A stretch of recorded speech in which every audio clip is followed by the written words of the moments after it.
The reception hall glowed with golden chandeliers, laughter spilling across the room like sparkling wine. Couples swayed gently on the dance floor, their shoes gliding smoothly over the polished wooden panels. Families gathered in clusters. Children darted between tables chasing balloons, and waiters carried trays of champagne glasses with effortless precision.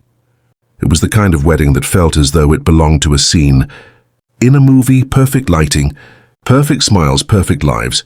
But in the far corner, away from the chattering crowd, sat a woman who did not belong to the noise. Eleanor Kane, 36, CEO of a thriving international design firm, a woman known in magazines for her sharp vision and relentless ambition, was alone.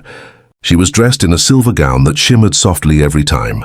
The chandeliers caught its fabric.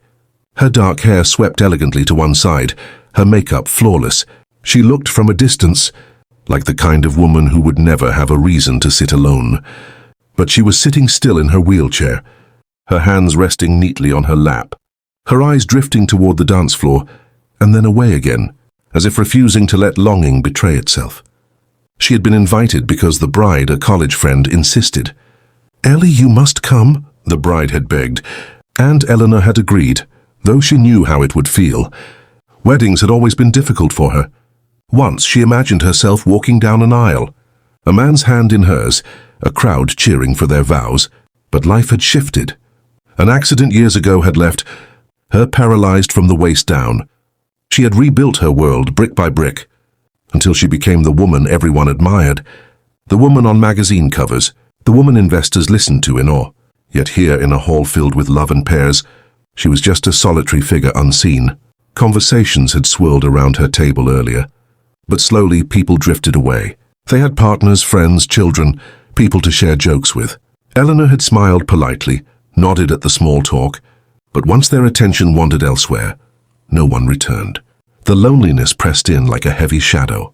She tried to hide it, sipping her sparkling water slowly, her smile practiced and controlled. It was then she noticed him.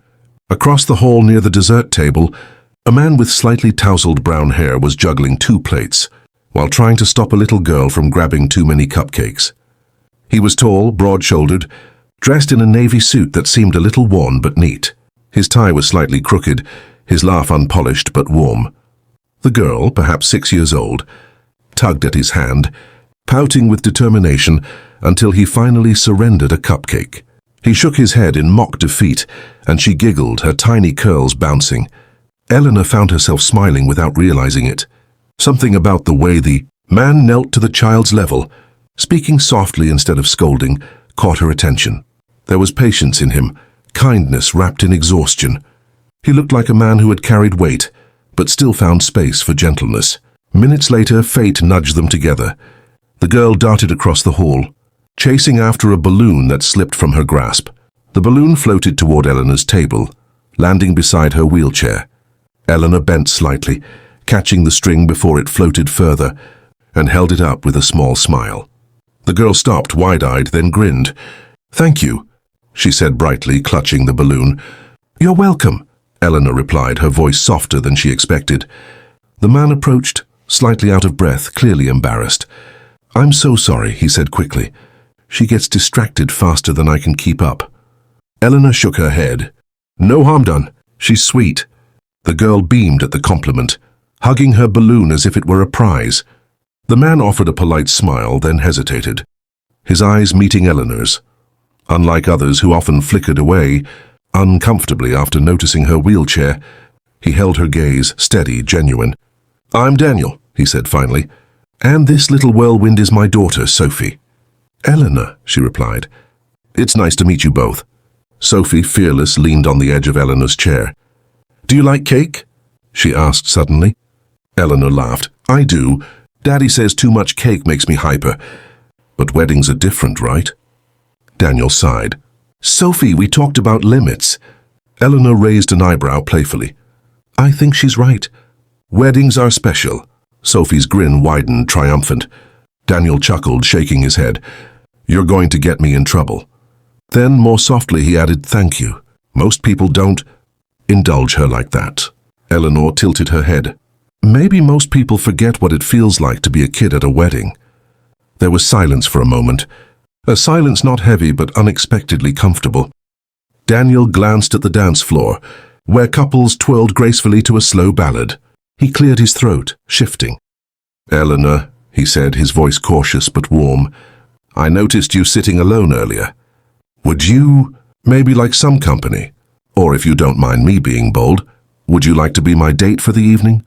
Eleanor blinked, startled. For a moment she wondered if she had misheard. Men rarely spoke to her this way anymore. Businessmen respected her, colleagues admired her. But in personal spaces like this, she was invisible.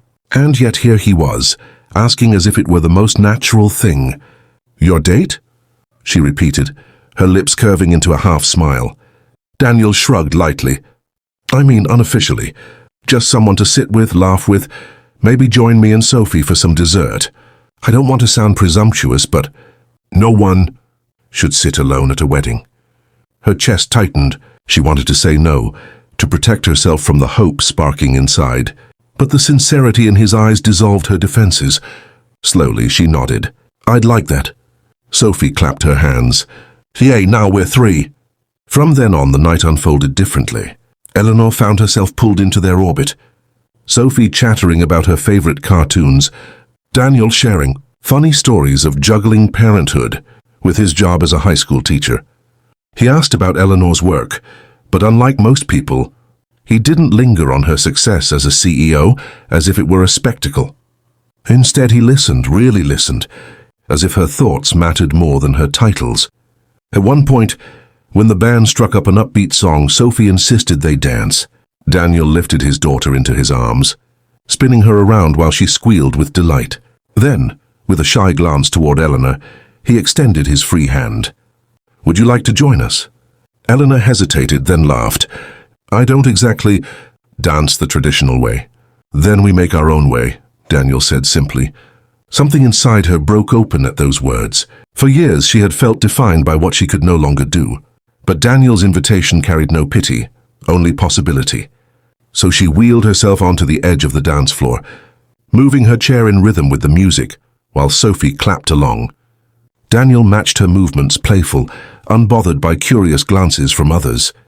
They carved out their own kind of dance, and for the first time in years, Eleanor felt seen, not as the woman in the chair, not as the CEO, but as herself. The night stretched on, filled with laughter, shared desserts, whispered jokes. When the party began to thin and guests drifted toward the exits, Eleanor found herself reluctant to leave. She had not felt this alive in a long time. As they stood near the entrance, Daniel turned to her, his voice quiet. "Eleanor, I don't usually do this.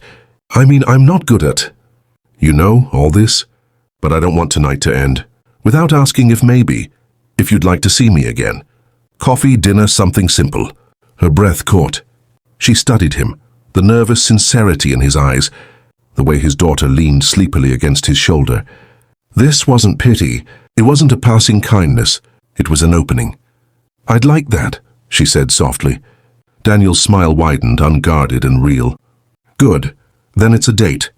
As he walked her out, Sophie half asleep, Eleanor felt something she hadn't in years, a fragile, glowing hope blooming quietly inside her. For once, she was not the woman ignored at the wedding. She was the woman someone had chosen. And maybe, just maybe, this was the beginning of a story she had almost stopped believing she deserved.